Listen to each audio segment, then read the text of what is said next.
Hello, everyone, and welcome back to the Mogul Performance Podcast. My name is Evan, and today we're going to be hitting one of the biggest leadership questions that I get, which is, how do I actually motivate my employees? They're not doing what I want them to do. And we're going to address those through not just quick fixes, but how to really drive motivation, which creates consistent performance. Now, if you've been listening to the Mogul Performance Podcast, you know that Mogul Performance equips leaders to take their influence to the next level. Whether you are a new leader, an emerging leader, a mid-level manager, or an executive, or a senior manager, we have coaching programs that not only help you manage people, but to truly empower them and let them lead. You can go ahead and check out our packages on the Mogul Performance website at mogulperformance.com to see how we can work together. Now, let's get right into it. And let's start with the reality that us as leaders, what do we face today, especially when it comes to the influx of new generations, technology, AI, government changes, all these things. Teams are becoming disengaged and inconsistent with their performance. And the ever-changing job market that we are facing now, with all these unknowns in today's society, doesn't make it any easier to get engaged team members. Organizations spend hundreds of thousands, if not millions of dollars to create and embody an engaged culture of team members. And that is so hard to get right today. And today, we're going to talk about that. Leaders that give recognition or handing out small perks, like saying you did a good job doing that, a public praise, good. Or a small perk such as giving out gift cards for someone's birthday, or a team event, or a competitive event, or what everyone says, a pizza party, or casual Fridays, right? Those are forms of motivation, but just that, giving recognition, giving out gift cards, that doesn't cut it. Sometimes when this doesn't work, when we're trying these things, keep telling ourselves, I'm trying to motivate my team members. I'm trying to get them to do what I'm paying them to do. Am I not paying them enough? It usually, the pay, in most cases, has nothing to do with the motivation. Now, if you're paying them not enough, that's going to contribute. But if you're paying fair market value, especially when it comes to the generations that we have now that are taking over the workforce, which millennials are taking over about 75%, and then Gen Z is coming in hot. They want to get paid, but really at the end of the day, what they want is they want a culture of belonging, a culture of empowerment, something that is showing them what the impact of what they're doing in their day-to-day. There are other ways, right? When this gets frustrating, is that we might even use things such as fear or punishment. You know, if X, Y, Z doesn't happen, then A, B, and C is going to happen, right? And now what does that cause? That causes team members to feel aggravated. It causes them to be fearful, right? And they're going to be disengaged. They're going to be scared of what they're doing. Now, that might work in the short term. Using that approach will work. It will get your employees to do what you want them to do if you create fear as an extrinsic form of motivation, which also giving praise is an extrinsic form of motivation. But that form of motivation, whether it's through fear or it's through praise, the good or the bad, it's only going to get you so far. It will not take you all the way. They only provide either temporary satisfaction or dissatisfaction, and they don't get to the root. So, what is the root? Intrinsic motivation. This is when employees feel energized because they see what they're doing in their craft, in their work, and how it ties to the overall mission or vision of the organization or your business or your team, whatever it is that you're leading. They want to contribute, not for rewards, not because of their pay, not for recognition, but because it aligns with who they are at their core and where they want to grow. And that's what we need to be tapping into. We need to be tapping into intrinsic motivation. Now, intrinsic motivation fuels itself, but we can spark that. We can create the spark of intrinsic motivation as leaders, but we need to understand how to ignite that spark. What can we do? What is that motivation of that team member? And how do we get them to not only do their jobs, but do their jobs well, do their jobs on their own, and also teach others how to do their jobs, right? Creating some leadership capital. So some real life examples, what could we use? Let's say an employee loves recognition, right? That again, that's an extrinsic form of motivation. But what keeps them going in the long term, right? Now, I'm not saying get rid of extrinsic motivation. We need to continue using extrinsic motivation. But what keeps them going in the long term is knowing that their work of what they're doing on their project, whatever it is that they're working on, makes a direct impact on your business, the company, the organization's mission or vision. It is a certain level within Maslow's hierarchy of needs, self-actualization, where that intrinsic motivation connects and builds. Now, imagine this. Imagine a motivated team. Employees, team members, they're connected to the mission and vision. They understand it. They can recite it. Their personal growth and their goals are aligned, and they set these goals, are aligned to the path or the organization's success.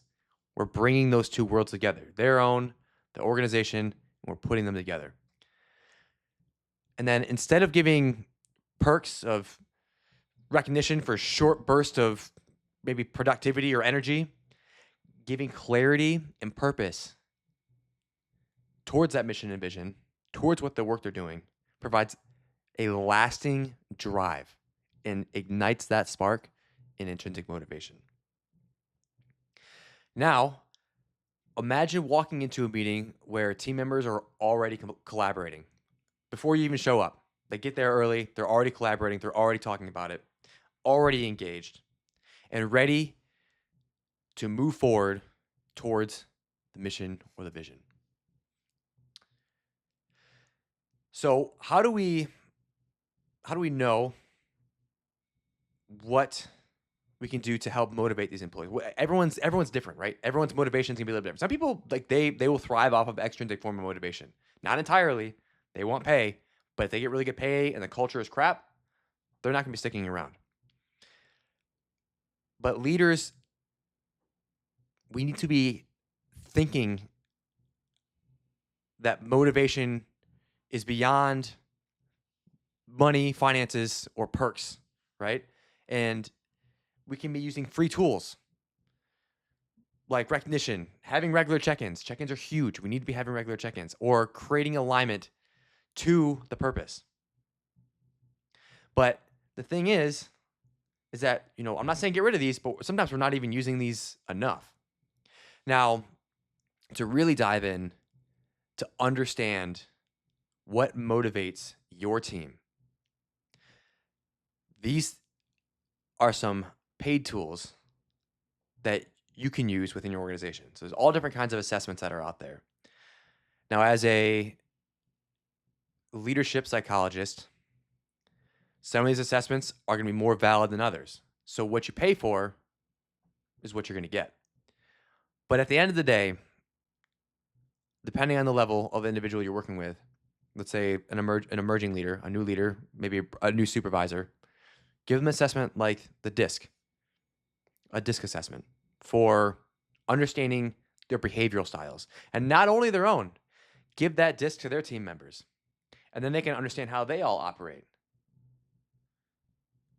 And then they can create connections on what it is that that individual needs to be motivated. So, for example, I am a driver when it comes to the DISC assessment. I want to move things forward. So what I need from others is autonomy, empowerment, to help drive things, to move things forward, how I want to go. Now, the thing that I struggle with is I have a beginning and I have an end where my mind goes when it comes to being a driver, but the in between, that's a blur, right? So then I can start using other styles that complement what I am lacking in to help build that path. So I can partner with other people who I know are strong in that area that I am lacking in to drive the results towards a project that I'm looking for. So DISC is the first one. It's probably one of the cheapest ones. You can expect to pay maybe around $50 to $90 for basic communication and behavior insights per person. So for Myers-Briggs, the Myers-Briggs personality type indicator. This tells us our behavior styles and also tells us our personality type. Now, when I said these things cost more, the Myers-Briggs is going to cost you more. Why? Because the Myers-Briggs has more validity and reliability than DISC. Now, it's not by a lot, right? And so I don't want you to get caught in the weeds here. But with the Myers-Briggs versus the DISC, how the Myers-Briggs operates is if you were to take this Myers-Briggs, let's say you took it 10 years ago and you take it again today, your personality type is likely to be the same. Whereas DISC, that might fluctuate a little bit. But at the end of the day, it's about providing insight. Now, the Myers-Briggs tells us our personality type. So I might be extroverted, which I am. I'm an extroverted. That's what I tend to go towards. If I was in an environment where I had to be more introverted, but I want to be extroverted, at the end of the day, I'm going to feel wiped out. I'm reflecting towards a different type of personality that I really don't want to be leaning towards. And then if we can understand that in ourselves, we understand how we operate, we can also, again, understand how other people operate. And the great thing about the Myers-Briggs too is it tells us what our strengths are, what our areas of growth are, and insights on how we engage in different things such as conflict, for example. Now, next up is the FIRO-B. Again, this is going to be around that Myers-Briggs price, which, depending on the level of assessment and the number of assessments that you order, could be from $60 to maybe $200. The FIRO-B, that tells us what our interpersonal needs are. This is more for internal self-awareness. So this creates awareness for us on what do I need from those who I'm surrounded with, and then what am I showing? So if I'm showing that I'm a driver and I want autonomy to do the things that I want to get done, but I'm not receiving that can create frustration for me. Or if internally I want to be a driver, but I'm not showing that, then we can be sending the wrong message to other people that we're surrounded with. And then next up, which is actually a part of the Myers-Briggs as well, is the Thomas-Kilmann, or also called the TKI. This is based off of conflict styles. And that way we can understand how we address conflict. Maybe we're avoiding conflict. Maybe we compromise, right? There's all different kinds of conflict styles. We can understand our own, and we can also understand others. So when conflict does arise, we are more aware of how we are engaging in conflict. Now, the last one, which is going to be the most expensive, are 360s. Now, 360s are great, especially at the executive level for large teams, or even a more senior manager I would say director and above. These reveal our personalities. These reveal our blind spots. These reveal our stress triggers. These reveal maybe areas that we're doing well that we're not even aware of. These reveal our communication styles. Now, because 360s are extensive, so you can use a 360 EQI 2.0. You could use the leadership circle profile, or you can just use a simple qualitative 360 based off of the Johari window, which I'll get into at another time.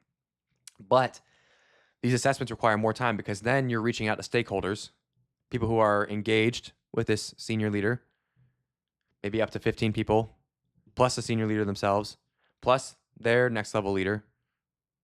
So there's a lot more people that are involved. There's a lot more logistics that are involved. So this is going to be on the high end, which is going to be around 500 to 5,000. But the validity and the reliability, again, increases. Now, unless you're using a qualitative approach such as the Johari window where you're just collecting feedback, we don't know how valid or reliable that data is. But if you're using something like the EQI 2.0 or the leadership circle profile, those are great assessments to use to create that all-around perspective. And the best thing is you can pair those assessments with something like the Myers-Briggs personality type indicator, with the FIRO-B, with the Thomas Kilmann for conflict styles. We can pair those so we can really create insight. But we need to be careful when we're using those because we don't want to give too much information, right? So when it comes to executive coaching, I wouldn't suggest giving every single one of the assessments. Identify the level of leadership someone is in. And if they're in an executive position, give them a 360. If they're in a mid-level manager, maybe in a Myers-Briggs, FIRO-B, or TKI. Or if they're in a new level leadership position, give them a DISC assessment. And these will still provide the insights that we're looking for at these various levels. But we don't want to give them all at once because that can be a lot of information to digest, especially for someone who's receiving these assessments for the first time. So preferences, how we just show up every single day, they aren't just boxes. Everyone uses all different kinds of styles. So I am mostly extroverted, but there's times of days where I'll be introverted. And some of these things, like they'll energize us, and then some of them will drain us. Now, understanding these differences helps leaders align task, communication, and growth opportunities based off of their personality type. But given these assessments alone, if I gave you an assessment and I gave you a DISC, for example, and then you took it, I sat down with you and I said, all right, there it is. And I didn't do anything else. I just gave it to you. You wouldn't understand it. You wouldn't understand how that information applies to you. And that is a huge mistake that a lot of organizations make, is they give these assessments and they don't do anything with them. Assessments need to be followed by some sort of structure and rigor, such as giving executive coaching or leadership coaching, because the assessment alone isn't going to change behavior. You're just basically wasting money if you do that. It's not going anywhere. So you want to pair that with some sort of coaching or mentoring to create connection between how an individual is showing up, and having somebody who is certified or well-versed in those type of assessments that follows along the journey of the leader for the next 6 months to a year is going to create a lasting impact on how they lead their teams and how they show up every single day. So at the end of the day, leaders, they demand top performance, right? That's what we want. That's what we're looking for. That's what we try to hire. We try to hire the top performing individuals, but we neglect basic needs like safety, belonging, or esteem. But motivation, that flourishes when the leaders meet the right need at the right time with their team members. Now, here's where it all comes together. Motivation, it ebbs and flows, right? And it isn't just some sort of quick trick that we can use and we're good, right? We give an assessment and we do some coaching and then we're good, right? Our hands are off, right? You're in a leadership position. Leadership requires your attention at all times. It requires that you feed that relationship through connection to the mission, to the vision, as well as trying to understand an employee's desire for personal growth to the organization's path towards success. And what are the results of that? Leaders, they need to stop pushing. They don't need to push anymore. Team members start doing things on their own. Employees bring their best selves forward. Maybe not every day, right? Every day is going to be a little bit different. Maybe one day is going to be 50%, the next day is going to be 100%, the next day is going to be 90%, then 70%, then 80%. But what was it before? Right? Maybe it was 20%, 30%, 40%, 20% again. Right? But at least they're giving 100% that day, and that 100% is going to look a little bit different. And then also, performance reviews and feedback, they stay aligned, and they build trust in the long-term engagement for team members. So leaders, listen up. You have two choices. You keep handing out surface level fixes and hoping that they stick, or you take intentional steps forward towards clarity and alignment. Now, what can you do next? Within the next 24 hours, I challenge you, schedule a meaningful check-in with one team member. If you don't have one scheduled, schedule it within the next 24 hours. And then within the next 30 days, explore one of these assessment tools, the DISC, the Myers-Briggs, the FIRO-B, the Thomas Kilmann, or a 360 assessment such as the Leadership Circle Profile or the EQI 2.0 to provide clarity for your team or for yourself. Now, if you want to go deeper, go ahead and check out the programs at mogulperformance.com. We'll help you apply these tools directly to your leadership challenges that you're facing today. And as always, don't forget, be a mogul.